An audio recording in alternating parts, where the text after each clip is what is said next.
All right, good morning. Happy Monday. Today we are actually going to solve proportions in our class. And whenever we're solving proportions, I just want you to know, you see this small word in proportion, you actually see portion. So whenever you think of portions in math, we actually are going to work with fractions. So whenever you have fractions, you are going to see things written like this. And I'm sure that you guys saw things like this in middle school. Like x over 3 equals... let's go with 9 over 4.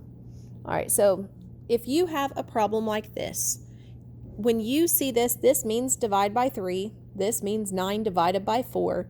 So whenever you're solving an equation, you are going to have to multiply those to get the variable by itself. So you multiply by, you're going to be multiplying by 3 and 4. So to undo this, we're actually going to multiply the 3 over to this side, and we're going to multiply the 4 over to this side. So we are actually going to cross multiply. So if you see that, we're going to take x times 4, and then on the other side, 9 is now getting multiplied by 3. So that leaves us with 4x equals 27. And then we can divide both sides by 4 like we've been doing all along. And since that doesn't divide to a whole number, we're going to leave it as a fraction of 27 over 4. So we cross multiply. X times 4 gives us 4x. 9 times 3 gives us 27. Then we simplify both sides. And if it comes out to a whole number, great. And if not, leave it as a fraction. So let's try another one.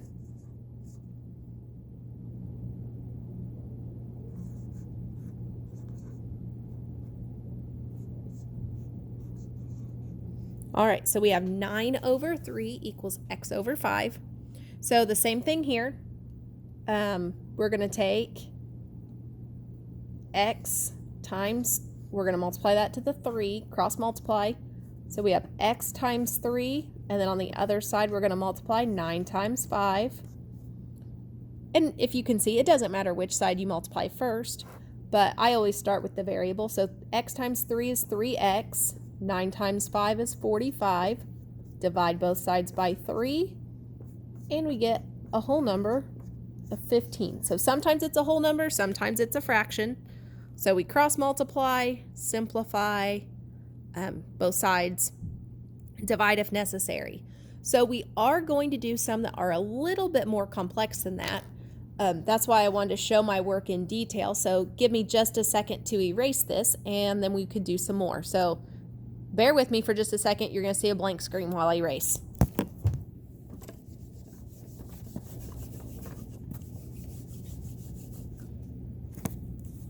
All right, so we're good to go. All right, so we are ready for our next example. So sometimes you can have more than one thing in your numerator or denominator.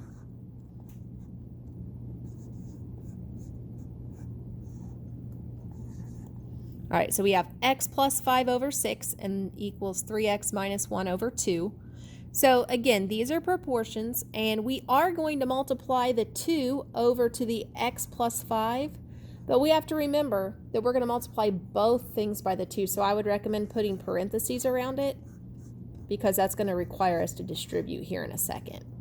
Now the other side, we're going to take the 6, but we have to multiply it to the 3x and the 1.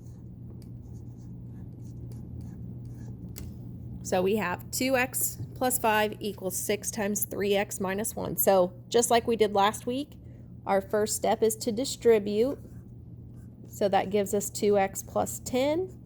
And on the other side, we have 18x minus 6. All right, now we just need to get the variables to the left. So I'm going to subtract my 18x. 2 minus 18 is negative 16. Bring down my plus 10. Equals, and that is a negative 6, so make sure when you bring that down it is a negative 6. Then I'm going to subtract 10 again over here. So we got negative 16x equals 2 negatives make a negative 16 Oh, would you look at that? We're going to divide by a negative 16 because it's with x, and 2 negatives turn in to a positive 1. So just remember at the top, if you have more than one thing, put parentheses around it because that's going to require you to distribute. So then once you have, you're going to distribute both sides, simplify, and then solve it like we did last week. All right, so I have one more that I want to do, so just hang on with that blank screen until I'm ready.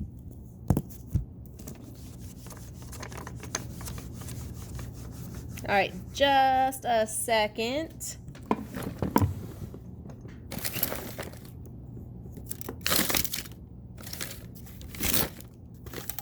All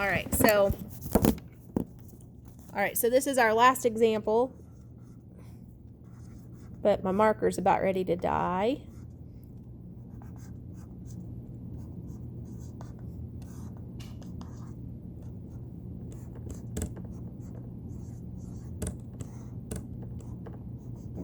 All right, so we're going to distribute, but we are going to distribute a negative 3 this time to 7x plus 2.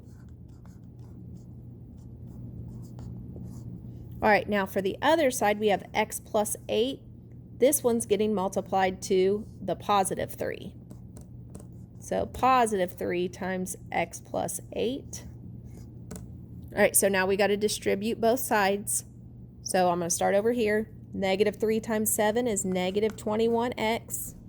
Negative 3 times a positive 2 is negative 6. Now for the other side, 3 times x is 3x. And 8 times 3 is 24. All right, so I'm getting my variables together. Let's subtract 3x from both sides. And that becomes negative 24x. Bring down my minus 6 equals 24. All right, so this is in minus 6, so to move it over, we're going to add 6 to both sides. So we get negative 24x. Now here we add those two together, and that gives us a 30. And then finally, we're going to divide by negative 24. And here we can leave that as a fraction, 30 over 24, or we could actually divide both of these numbers by 6 and give us a negative 5 over 4. I would accept either one of those answers.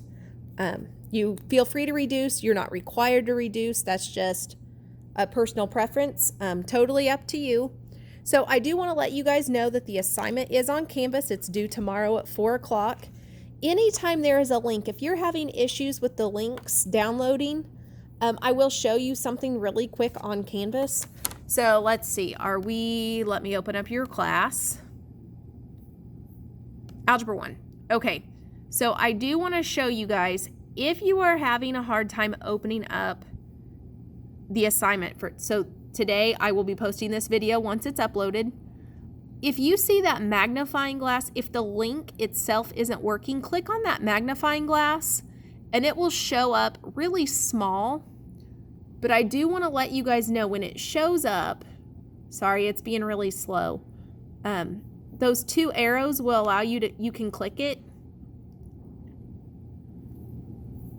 You can click that arrow and it will make it full screen. So you guys can see the examples that we did in class. And then you can simply just hit minimize to make it go away. And you can do the same thing with the assignment. If the assignment's not downloading, just click that magnifying glass.